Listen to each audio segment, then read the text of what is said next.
He nghe happy single khi lại à nói coi pen sen tâm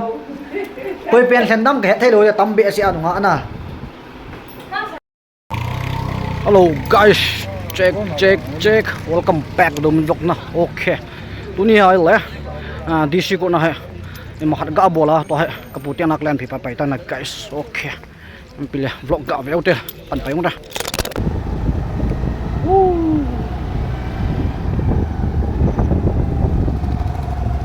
Alright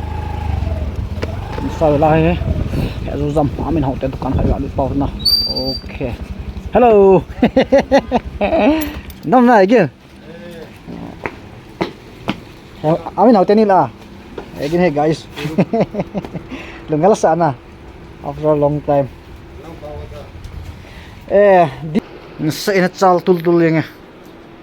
ora sa ga do nga again anh tâm tao ai ball cho cái đằng có đội nga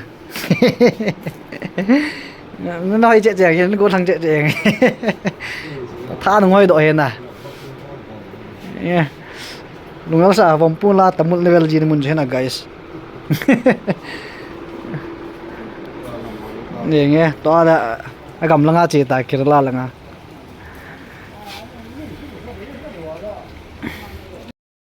oh my guys so there cho allo huang leng lo yang na kapitian lam pi che ka veun wa ka sun di ta ya right ana se eng na guys oh no tu la he gozu sian hi he gozu he na la he di cha alright lang phu ta ya kam la thim na ing la to ha oh pile ka hun de kon starting la tang na am pi ha wal ring okay guys chi tai na check guys lưng đó thằng gạ giam đứt rồi lưng cái tơ ta ui chăm ui chín hết này trên à nó xong mà này có thằng tên này guys cái channel nào cái chi đồ hình tu này first time na cái channel nào cũng video hết bây giờ đó thằng happy marriage life tên nào hay bốn chơi được cái tin nào mình tay đi xuống nào cũng giờ chưa căn chơi được hết nhiều kỹ căn chơi nè hiện năng đi bốn chưa năng đi bốn nè army sang ina coi sao ta cho công việc phá phá là căn chơi thế nào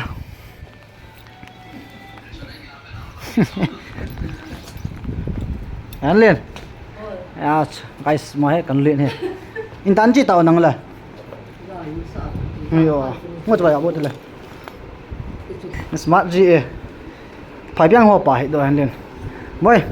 nên số nôm một nè mình bây giờ cái tô thì mà sang gạo lên lẹng nè cái tô thì mà sang gạo lên lẹng nghe lại nào là chân hàng anh mình anh sẽ nè bạn nó coi à hả mình khô cho phải nè nhiều mình luôn là ngồi happy marriage life thank you fa không đi cắt đi gì nè ai à khi bắn mông luôn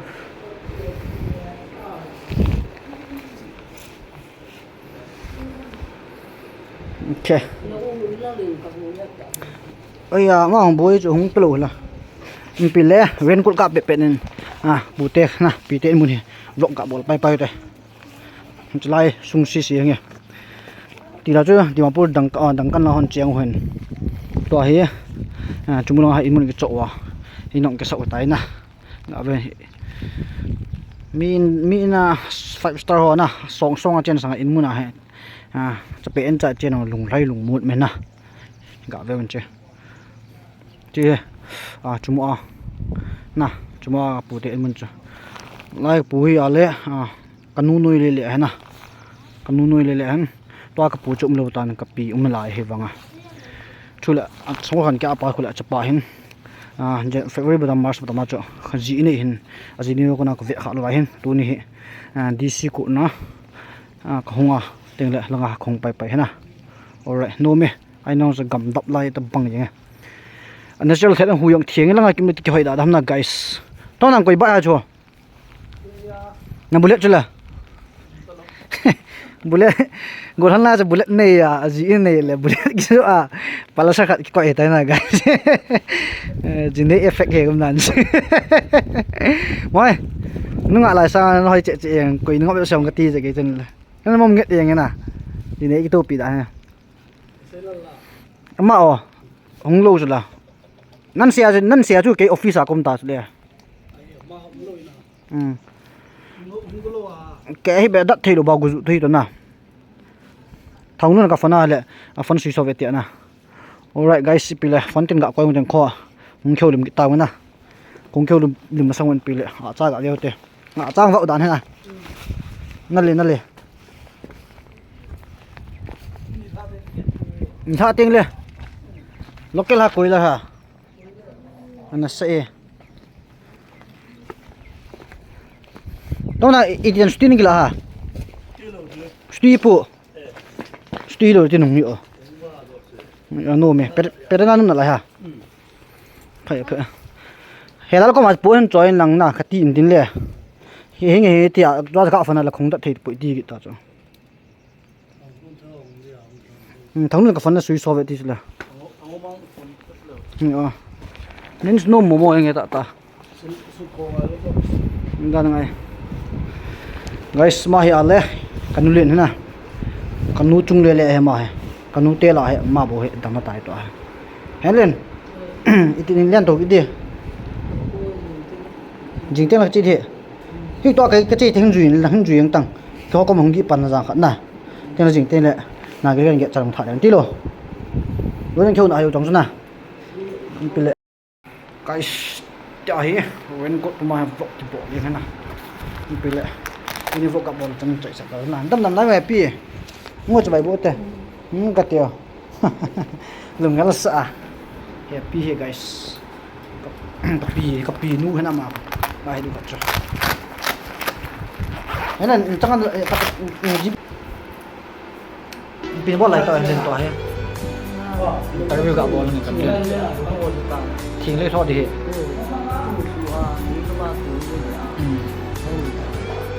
mà lâu nó bol nào là nào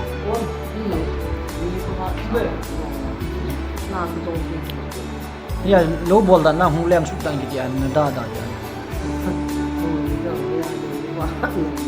cái tí bún nhẹ bún hạt đâu cái cái xuân là liền nó là mồi nó vậy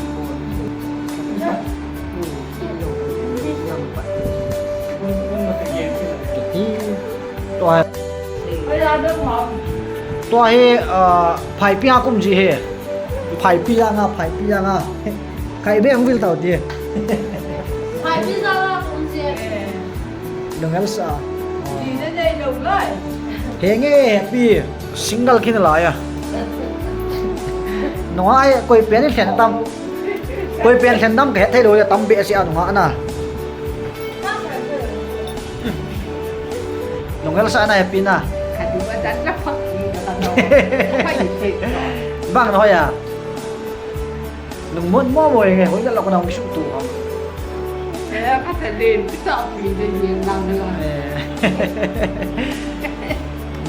lấy ăn làm gì là làm kiểu gì đừng à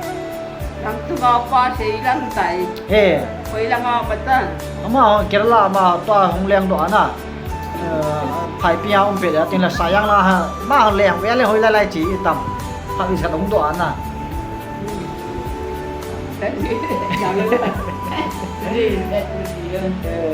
nên bỏ qua anh đeo cho sàn dụng hoàn hạ cái kia cái nút thôi được phá thôi rồi liền không vậy à mà họ nung cái hiện hiện na nào tên nung kỳ họ chỉ tê tao on liên tạ tao chứ liên tạ tao guys happy hin của họ đã thì được hết nè đi ai nằm ta học bỏ tao nào gần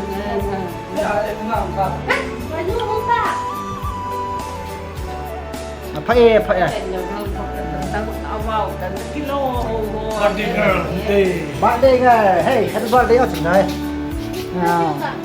không nhớ đi tầm 6 years wow nó ngọt tỏi nào thế nào em biết qua tùy biết hả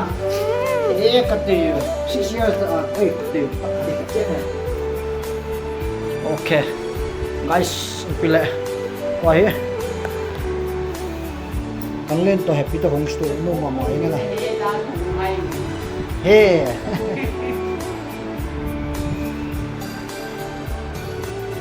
to tha che tuni na ba de sin ki ban na na he ka tu yo song tha ya na to na ti ing hi o kon cho pi a hoi na ve na pu ko yo na pu ha quam na pu ga sei ti cái ti guys birthday girl है ना mai to school kai khen pan pan hen no me ma birthday ra tu ni na ni sa em pesa ni sa diu yo o Bộ sát à? wa sa Về tầng nó. lang ve ta Về tầng. lang ve o birthday girl birthday ni be hoi ko tang kin nga sai te Nhưng mà người là con long te nói mo so dam anh lên sa nal tane to wa sa cho her birthday ana ama birthday ya sa nal tane o ha nya ni da ma mina ti lo lên hả anh mà nó ti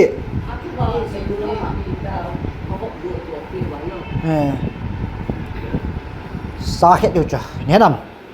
ok màu nu cha căn đòn mà sắp bẻ là cái sắp bẻ thật là sắp bẻ xe ngay tùy mua mua guys nên đun à nó chưa gặp bọn kia nào nóng rất rồi đun nào cái nào ăn cũng đã ăn to đã ăn à cái lim hút cho tùy mua nghe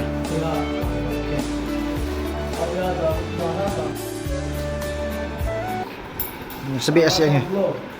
chứ tuổi cho nhà bà lo share thì là bằng tuổi cho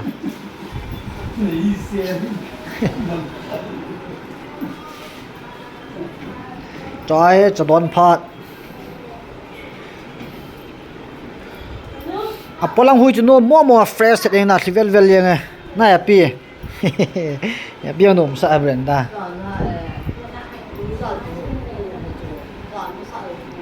nó cháu cao nó mì in sau cho thì mới là nhắm thiệt yên à bữa nào là nhiều trái cái mùa hả bây giờ ngồi cũng trong trong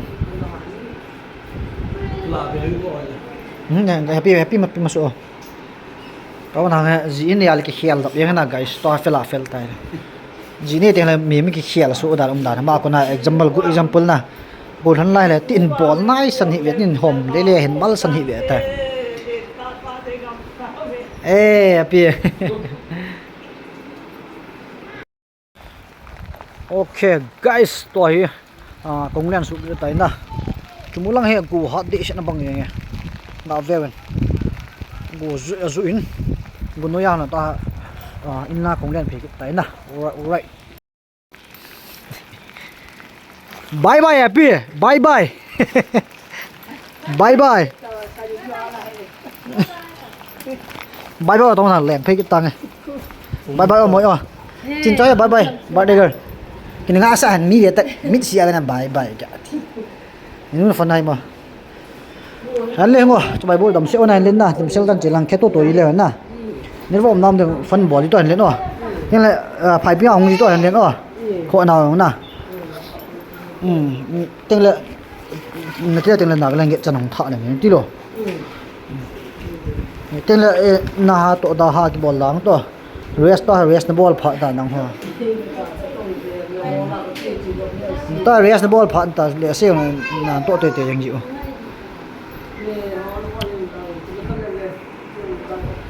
jula to hanom ta rest the ball phạt ta pi rest ball ma pang lang su ju na lên na